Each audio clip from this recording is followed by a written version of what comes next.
Hello world, this is Ace and Beaky here. It's been a while because my natural inclination is to write about stuff that will get the video kicked off of YouTube. It's like I don't even have enough followers to be demonetized. So it's kind of like demonetization means nothing to me because I've got like 36 subscribers and make no money on YouTube. I just rant and I hope that somebody likes what I'm putting down, or if they don't like what I'm putting down, they can actually make a good argument that's something akin to respectful to actually win me over and make me rethink tighten my shot group. But the thing is that with time and experience, we begin to see more layers of reality. Things change, and our opinions on things can change in the same way that you watch a TV series, and at the beginning of the TV series, this guy looked like a good guy, this guy looked like a bad guy, or he was fulfilling this role, or he was fulfilling that role. But as time goes on, you begin to see that this ally was really flawed, and maybe he was doing the right thing for the wrong reason. And this villain, although bad, had a valid point, and the good guy was really incomplete until they learned how to pry that pearl open from the clam, until they learned how to take that gem from a broken crown, until they learned how to take those, take the gems and leave the dirt, so to speak, take the meat, leave the bone, eat the apple, fuck the core. What I'm beginning to realize is that this whole culture war has more dimensions than just a very lopsided point of view where one side is completely good and one side is completely bad. I don't want either side of the culture war to win against each other, but I would like it if both sides won in a spiritual sense.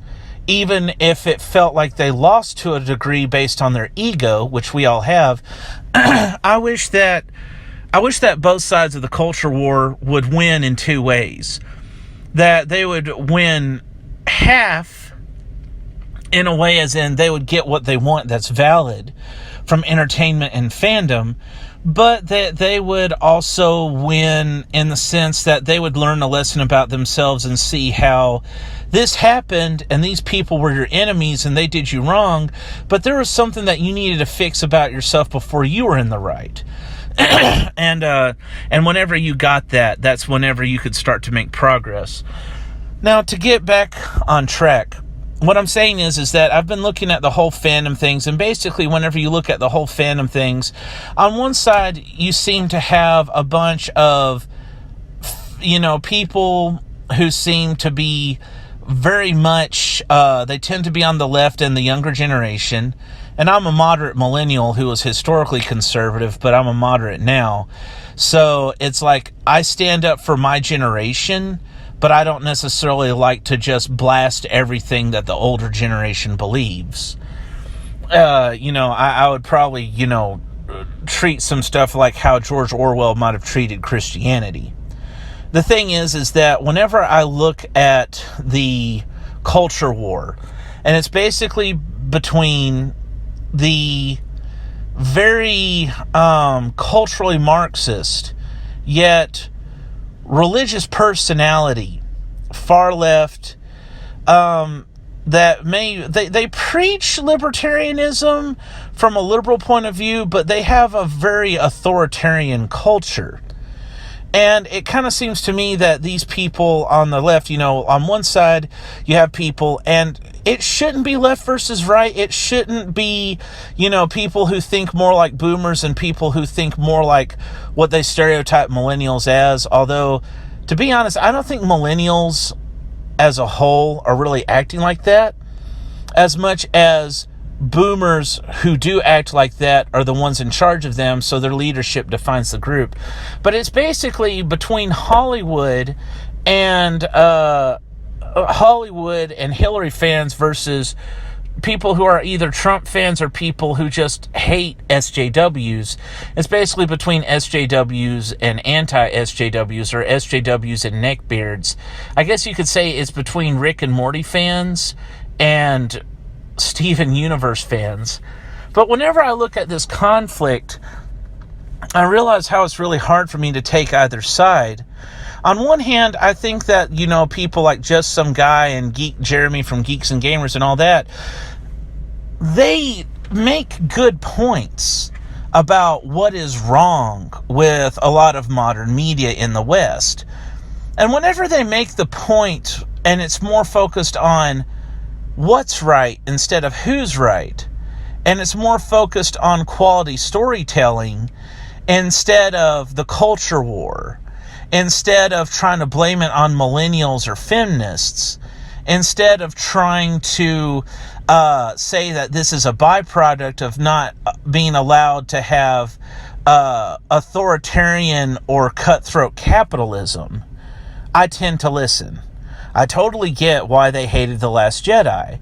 I totally get why they were disappointed with the Star Wars sequel trilogy as a whole. I may not be as hardcore about it as they are, but yeah, I get it. I get it. The Last Jedi was retarded, and quite frankly, Disney was not treating Star Wars with the same respect that it treated Marvel. They were doing it because they were greedy, and they also seemed to want to give a middle finger to anybody who wasn't in Hollywood's little bubble. Culturally, Hollywood is unique. It's not a representation of the left. It can be very far left culturally, but even if you meet somebody outside of Hollywood who's technically on the same area in the political spectrum, even if they lean far left, they are their own unique breakaway society that is out of touch with reality. And I kind of feel that what the whole fandom thing is that's against what Hollywood is doing is kind of being infiltrated by, I don't want to say Nazis and racists, although I think those guys are snooping around. Those guys try to get involved in everything. I could have a bake sale and fucking Nazis would show up and try to hijack it.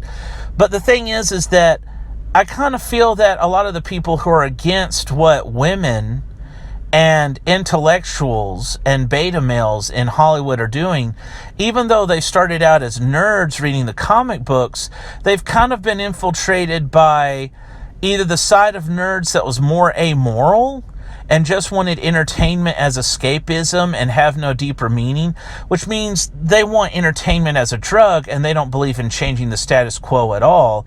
They believe the status quo may suck, but we make it better by using basically comic books as our opium instead of actual drugs or religion.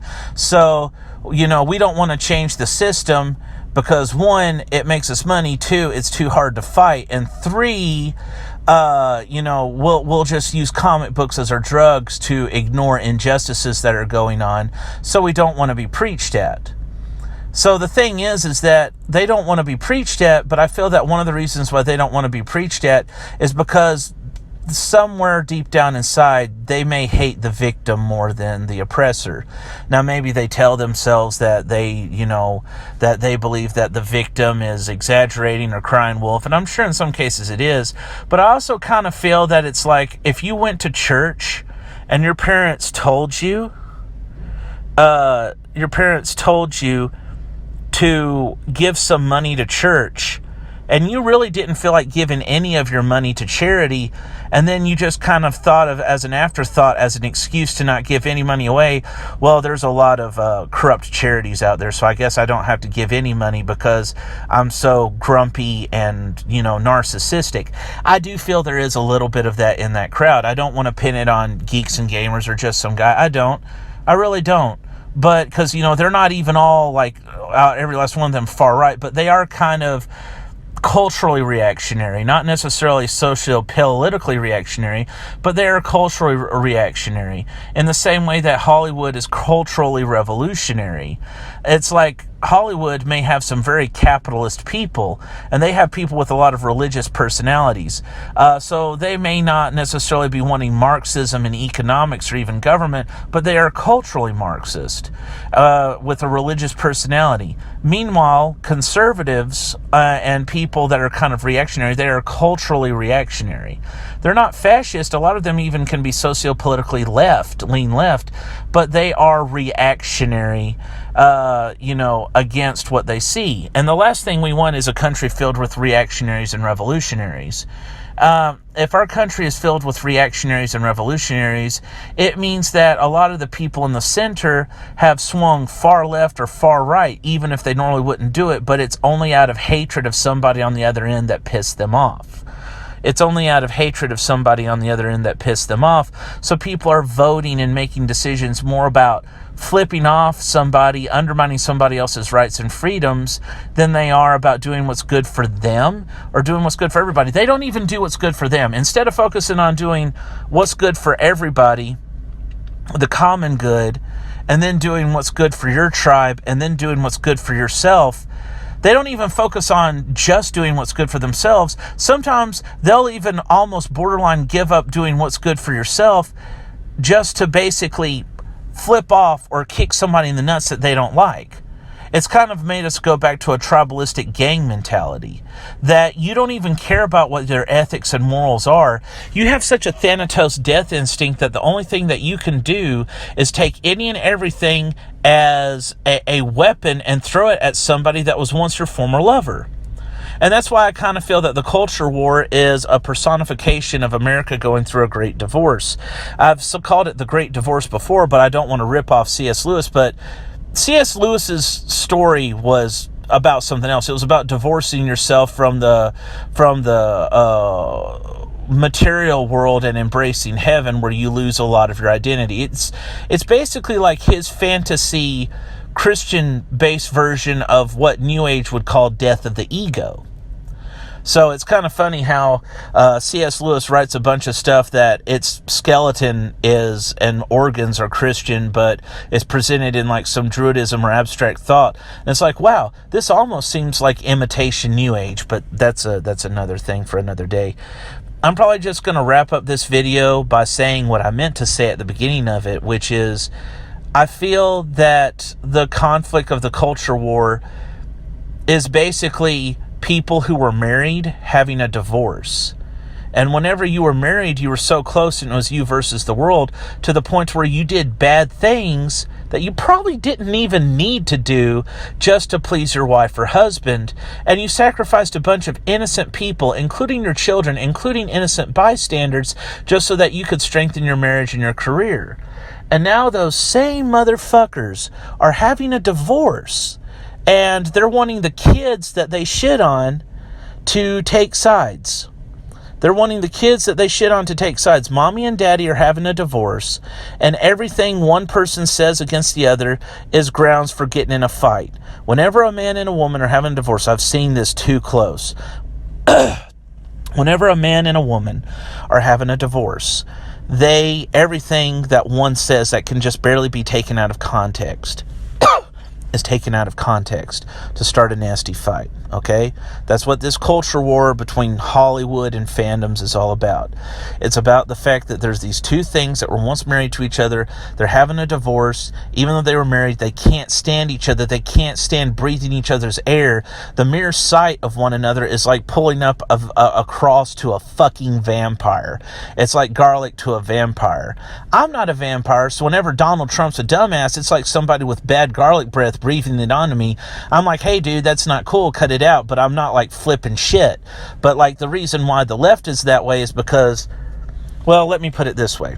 Somebody once said that America is kind of like if the Democrats and Republicans were a married couple having a divorce, and the people are like the kids, and they're having a divorce and they're fighting over who's good enough to raise the kids.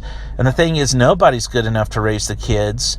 And we, the American people, especially my generation, the millennial generation, are just a little bit too young to strike out on our own. But that might be what we have to do, and it's fucked because mommy and daddy are so fucked up and extreme in their divorce. They have their reasons to hate each other, but they're not checking themselves, so neither of them is fit to raise us. And they're fighting over us in a custody battle, and maybe nobody needs to be leading us, even if it means that it's going to be wild, wild west from here on. That fucking sucks, and I think that's what's happening at a socio-political, cultural, economic, and, dare I say, spiritual level. Basically, I kind of feel that the Hollywood liberals and, the Donald Trump types, the old school boomer cons, are basically kind of like the jocks and cheerleaders that used to date, and they used to be cruel to everyone else, especially the nerds, because they couldn't control them as well, so they hurt them. But the thing is that the jock And the cheerleaders, the jocks and the cheerleaders are getting a divorce. They're breaking up. And they're trying to get people that they just now started acting nice to take their side. And, you know, I'm seeing a lot of the jocular people join the fandoms and try to use the fandoms as ammunition against their former girlfriends, which would have been the Hollywood elites. So, you know, this fight between jocks and cheerleaders that used to be together and were mean to the rest of us, including more ethical jocks and cheerleaders, those two people, their little dynasty is falling apart. They're breaking up. And it's almost like they're trying to take the people that they used to be mean to take sides against one another. It's just like how whenever the Romans tried to kill Christians and then they said, oh, we were Team Jesus all along, and then they broke into medieval fiefdoms and now they want to have Christians fighting other Christians to blow off steam, you know, because they have issues with each other. We're getting sucked into their drama. So if you have a valid point, if you agree with just some guy, or even if you agree with Anita Sarkeesian on specific issues, take the gems but try to leave the dirt, because this culture war is a dumpster fire. Maybe in that dumpster fire you see one gem or one thing worth saving. Grab that bad boy and save it, but watch out, because this isn't even really about, you know, social justice or trying to be faithful to art and comic books. This is a divorce. This is a couple breaking up, and they're trying to get people, their kids or people that they used to pick on, to take sides in the same way that Roman oligarchs that once tried to kill Christians and tried to conquer Europeans are now feudal lords over said European Christians, and now those feudal lords are trying to get Christians to kill each other, Europeans to kill each other, because that's the only way they know how to fight without destroying each other, because they hate each other, but they're on the same team. And I think that's part one of what I've learned from the culture war. Part two will be coming up soon.